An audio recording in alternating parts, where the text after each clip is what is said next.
Les États-Unis ont lancé une guerre commerciale contre le Canada, leur partenaire et allié le plus proche, leur ami le plus cher. En même temps, ils parlent de collaborer positivement avec la Russie, d'apaiser Vladimir Poutine. Expliquez-moi comment cela peut avoir du sens.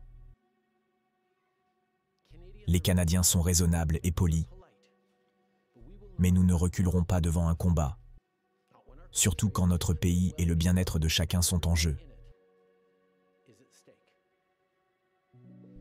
Pour l'instant, les tarifs américains sont entrés en vigueur aux premières heures de ce matin,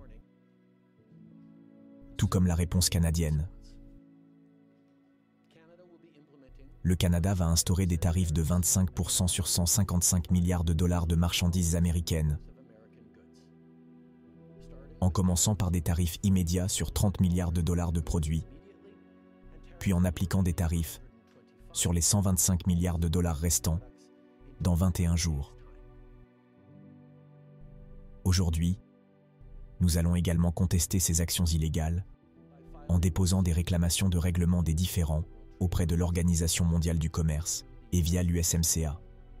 En attendant, nos tarifs resteront en vigueur tant que les tarifs américains ne seront pas retirés, et pas un instant plus tôt. Et si ces tarifs devaient en perdurer, nous sommes en discussion active et continue avec les provinces et territoires afin de mettre en place plusieurs mesures non tarifaires. Des mesures qui démontreront qu'il n'y a aucun gagnant dans une guerre commerciale. Maintenant, tout comme il y a un mois, je souhaite m'adresser d'abord directement au peuple américain. Nous ne voulons pas de cela. Nous voulons travailler avec vous en tant qu'amis et alliés, et nous ne voulons pas non plus vous voir souffrir. Mais votre gouvernement a choisi de vous infliger cela. Depuis ce matin, les marchés sont en baisse et l'inflation est vouée à augmenter de façon spectaculaire dans tout votre pays. Votre gouvernement a choisi de mettre en péril les emplois américains dans des milliers de lieux de travail qui réussissent grâce aux matériaux canadiens ou aux consommateurs du Canada, voire aux deux. Ils ont choisi d'augmenter les coûts pour les consommateurs américains, que ce soit sur des produits essentiels du quotidien comme l'épicerie et l'essence, sur des achats majeurs comme les voitures et les maisons, et sur tout ce qui se trouve entre les deux. Ils ont choisi de nuire à la sécurité nationale des États-Unis en entravant l'accès aux minéraux critiques, à l'énergie, aux matériaux de construction et aux engrais en abondance dont nous disposons et dont les États-Unis ont besoin pour croître et prospérer. Ils ont choisi de déclencher une guerre commerciale qui, avant tout, portera atteinte aux familles américaines. Ils ont choisi de saboter leur propre programme, censé inaugurer un nouvel âge d'or pour les États-Unis.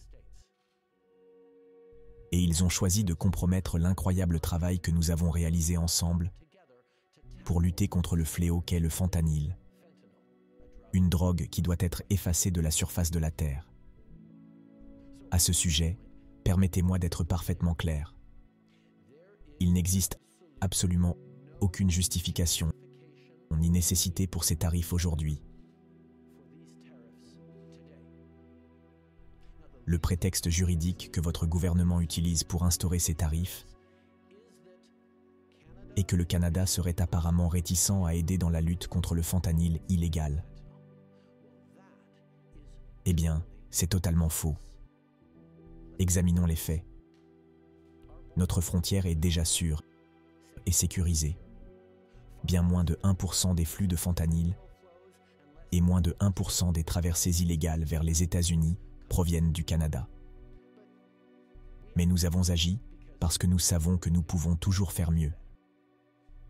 Nous avons répondu aux préoccupations, y compris celles du président, en mettant en œuvre un ambitieux plan frontalier de 1,3 milliard de dollars. Un plan qui inclut des investissements sur le long terme dans de nouveaux outils d'intelligence artificielle et d'imagerie pour stopper net le flux de fentanyl, une coordination et un partage d'informations renforcés avec les agences américaines, ainsi que le déploiement de drones d'hélicoptères et de personnel supplémentaire pour sécuriser nos frontières. Il y a un mois, dans le cadre d'un accord avec les États-Unis qui suspendait les tarifs, nous avons pris d'autres engagements. Nous avons nommé Kevin Brousseau comme notre tsar du fentanyl, un homme qui a consacré plusieurs décennies de sa carrière dans l'application de la loi à combattre les réseaux de crime organisé et le trafic de drogue.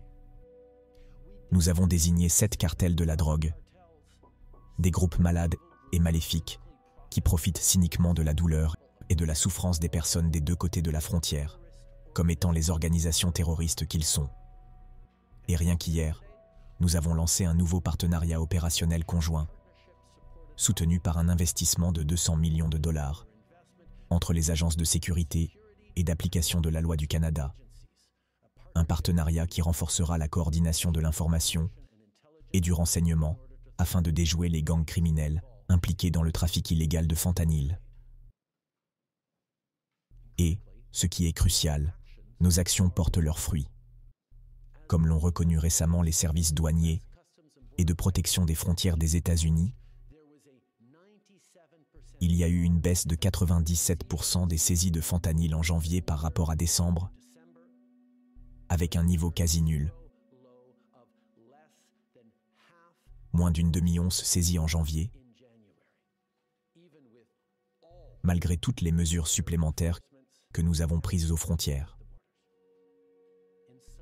En somme, nous avons redoublé d'efforts. Nous avons collaboré étroitement et de manière constructive avec le président et son administration. Nous avons tenu toutes nos promesses. Nous avons respecté notre parole, et ce, parce que nous croyons en la coopération pour protéger nos citoyens. Maintenant, je tiens à m'adresser directement à un Américain en particulier. Donald, en plus de 8 années de collaboration, nous avons accompli de grandes choses. Nous avons signé un accord historique qui a créé un nombre record d'emplois et une croissance sans précédent dans nos deux pays. Nous avons réalisé de grandes choses ensemble sur la scène mondiale, comme le Canada et les États-Unis le font depuis des décennies, depuis des générations. Et maintenant, nous devrions travailler ensemble pour assurer une prospérité encore plus grande aux Nord-Américains, dans un monde très incertain et difficile. Ce n'est pas dans mes habitudes d'être d'accord avec le Wall Street Journal. Mais Donald, il souligne que, même si tu es un homme très intelligent, c'est une décision extrêmement stupide. Voir deux amis se battre est exactement ce que nos adversaires dans le monde veulent voir.